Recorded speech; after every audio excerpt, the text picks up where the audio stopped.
Hello guys, welcome to my YouTube channel. কেমন আছো তোমরা?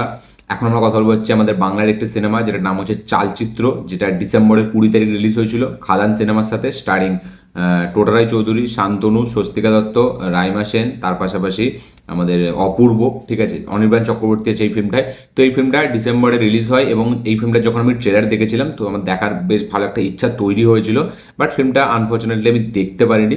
তো এখন ফাইনালি অনেকদিন পর এই ফিল্মটা আমি এখন দেখলাম।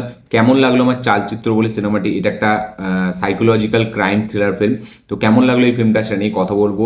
চলো ভিডিওটা শুরু করা যাক। তো কেমন হলো চালচিত্র, এক লাইনে যদি আমি রিভিউ করি, এই ফিল্মটার এই ফিল্মটা নিয়ে আমার কাইন্ড অফ একটা মিক্সড রেসপন্স আছে। কারণ ফিল্মটার ফার্স্ট হাফটা আমাকে দারুণ মজা দিয়েছে এবং ফার্স্ট হাফটা দেখার সময় আমি ফিল্মটার প্রতি ভালো ইনভেস্ট হয়ে গেছিলাম এবং আমি ভাবছিলাম কোথাও না কোথাও গিয়ে একটা ভালো বাংলা ফিল্ম আমি দেখতে পেতে চলেছি। বাট এই ফিল্মটার সেকেন্ড হাফ বা এই ফিল্মটার যে ক্লাইম্যাক্স, ঠিক আছে, সেটা আমাকে অতটা হেভি, মানে দারুণ কিছু জিনিস প্রোভাইড করেনি বা হেভি কিছু ব্যাপার আমার সামনে রাখেনি, যার কারণে এই ফিল্মটা পুরো থ্রু আউট দেখার পর আমার এই ফিল্মটার এক লাইনে রিয়াকশন হচ্ছে এই ফিল্মটা একটা ডিসেন্ট টু ওয়াচ ফিল্ম, মানে একটা ঠিকঠাক ক্রাইম থ্রিলার ফিল্ম আমি এটাকে বলবো। এই ফিল্মটা যেভাবে স্টার্ট হয়, যেভাবে ইনভেস্টিগেশনটা চলে, যেভাবে আস্তে আস্তে ড্রামাটা আমরা দেখতে পাই, যেভাবে ইনভেস্টিগেশনটা আস্তে আস্তে খুলতে থাকে, ঠিক আছে, সেখানে আমরা যে বিষয়গুলো জানতে পারি, যে তথ্যগুলো আমাদের সামনে রাখা হয়, সেগুলো বেশি ইন্টারেস্টিং। বাট সেকেন্ড হাফে, ঠিক আছে, একটা টুইস্ট ঘটে, ঠিক আছে, মানে একটা এখানে ক্যারেক্টার একটা গায়েব হয়ে যায়। সেই ক্যারেক্টারটা গায়েব হয়ে যাওয়ার পর থেকে না ফিল্মটা যেন হঠাৎ করে শেষ হবে, মানে এরকম একটা ব্যাপার, এরকম একটা অ্যাপ্রোচ ফিল্মটা দেখলে মনে হয় যে হঠাৎ করে যেন ফিল্মটা শেষ করতে হবে, তাই জন্য এরকম একটা, মানে কি বলবো, স্টেপ তারা নিয়েছে।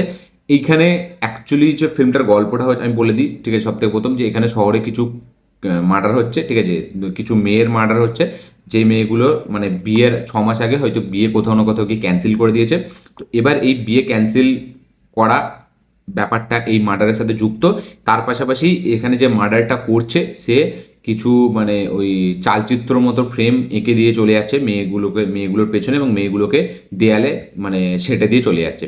তো এবার সেটা ইনভেস্টিগেশন করতে আসছে আমাদের টোটরাই চৌধুরী, অনির্বাণ চক্রবর্তী, শান্তনুর ক্যারেক্টারটা, তাদের একটা টিম আছে, একটা পুলিশের একটা টিম আছে, গ্রুপ আছে। তো তারা এবার এই কেসটাকে ইনভেস্টিগেশন করছে। তো ফাইনালি তারা জানতে পারছে যে অনেক দিন আগে ঘটে যাওয়া কিছু কিলিংস, কিছু মার্ডার, সেখানে তার সাথে এই মার্ডারটা লিঙ্ক আছে। তো এবার ফাইনালি যে এই মার্ডারগুলো আগে করেছিল সে তো ফাইনালি এখন জেলে। তাহলে এই মার্ডারগুলো কে করছে এবং এটা কি কোনো কপি ক্যাট কিলার নাকি তারই কোনো কাছের মানুষ, তো সেইটা জানতে গেলে আপনাকে এই ফিল্মটা দেখতে হবে। ফাইনালি কি খুনি ধরা পড়বে এবং মানে খুনির কি মোটিভ অ্যাকচুয়ালিতে, সেটা জানতে গেলে আপনাকে এই ফিল্মটা দেখতে হবে।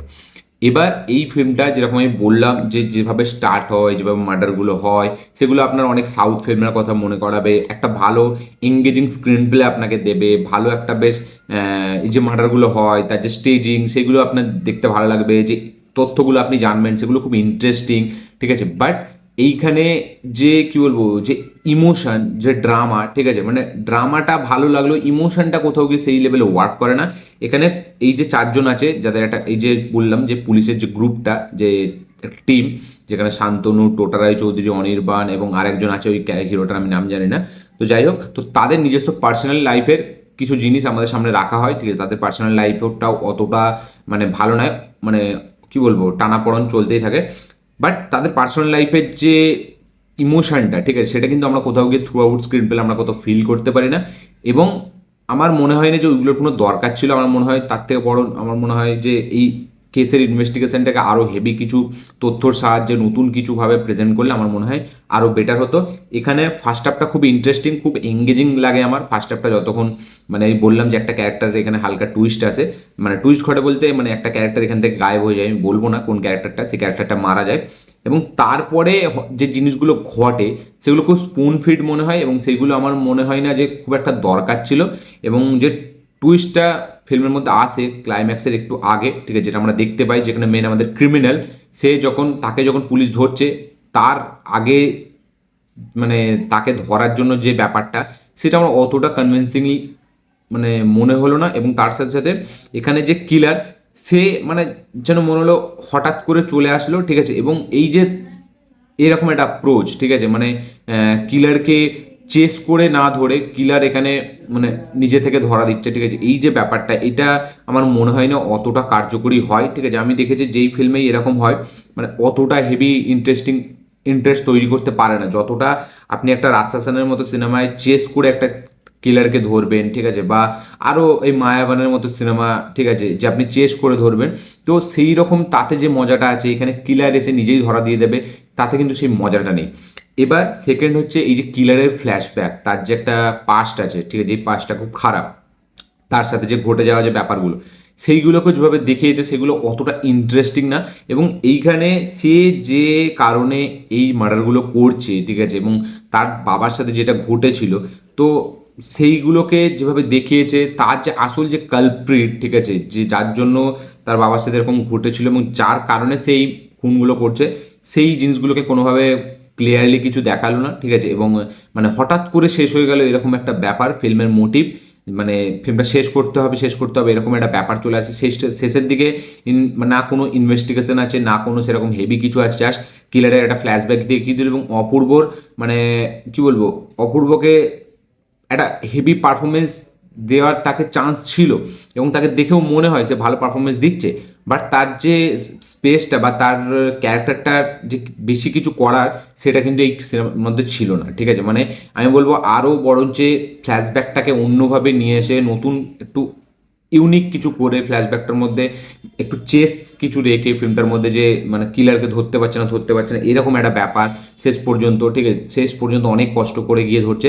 তো এইরকম ব্যাপার থাকলে আমার মনে হয় আরও বেটার হতো। এখানে ফ্ল্যাশব্যাকটা যে জিনিসটা দেখাচ্ছে সেটা অতটা আপনাকে হেভি কিছু নতুন প্রোভাইড করে না, বা এটা ইন্টারেস্টিং কিছু প্রোভাইড করে না।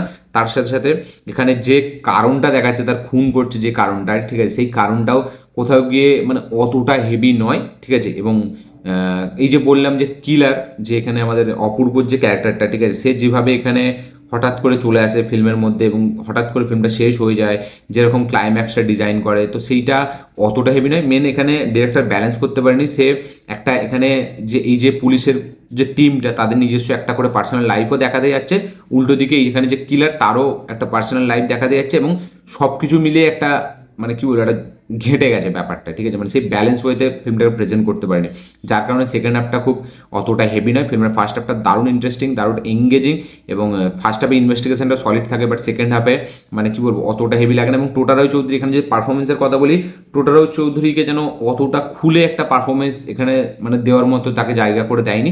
সে যেন অনেকটা কি বলবো, তাকে ধরে রাখা হয়েছে তার পারফরমেন্সটার মধ্যে, এরকম একটা ব্যাপার মনে হয়।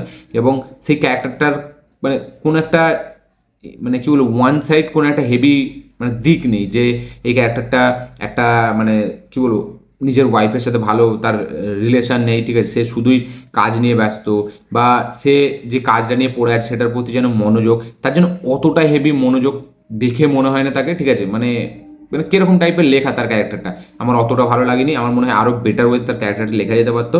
এখানে শান্তনুর ক্যারেক্টারটা বরঞ্চ আমার মনে হচ্ছে অনেকটা বেটার মনে হয়েছে।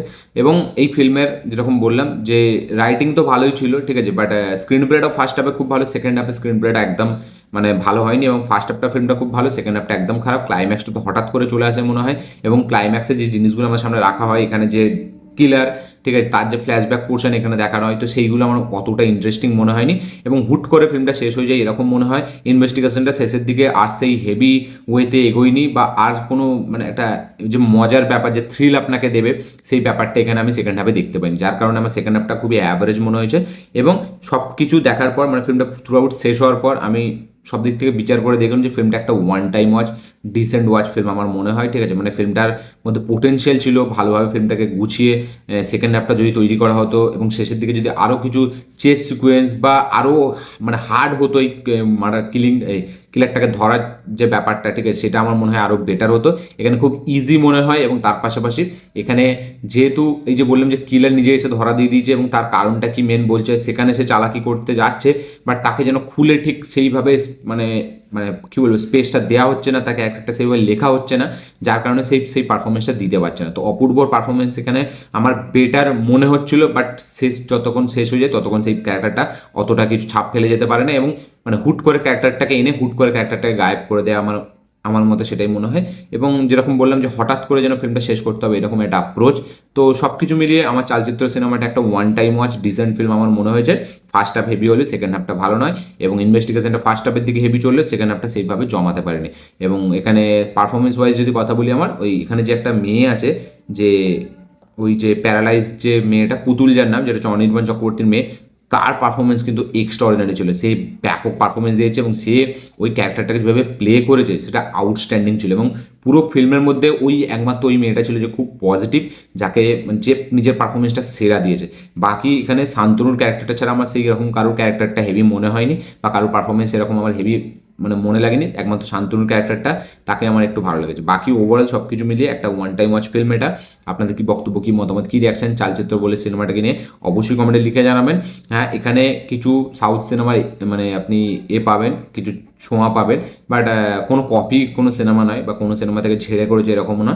বাট সিনেমাটা দেখতে মানে প্রথমের দিকে ভালো লাগলে সেকেন্ডের দিকে, সেকেন্ড হাফে ফিল্মটা অতটা হেভি আপনাকে জমাতে পারবে না। তো এই ছিল আমার রিভিউ, এই ছিল আমার রিয়াকশন এই ফিল্মটাকে নিয়ে। কারা কারা এই ফিল্মটা এখনো দেখেননি, দেখবেন ভাবছেন, তারা অবশ্যই গিয়ে চেক আউট করুন। দেখে অবশ্যই কমেন্ট করবেন চালচিত্র সিনেমাটি আপনাদের কিরকম লেগেছে। এবং আমার এই ভিডিওটা ভালো লেগে থাকলে লাইক শেয়ার কমেন্ট করে দেবেন। চ্যানেল নতুন হলে চ্যানেলটিকে সাবস্ক্রাইব করবেন, বেল আইকনটি প্রেস করতে ভুলবেন না। দেখা হচ্ছে পরের ভিডিওতে, ততক্ষণের জন্য বাই।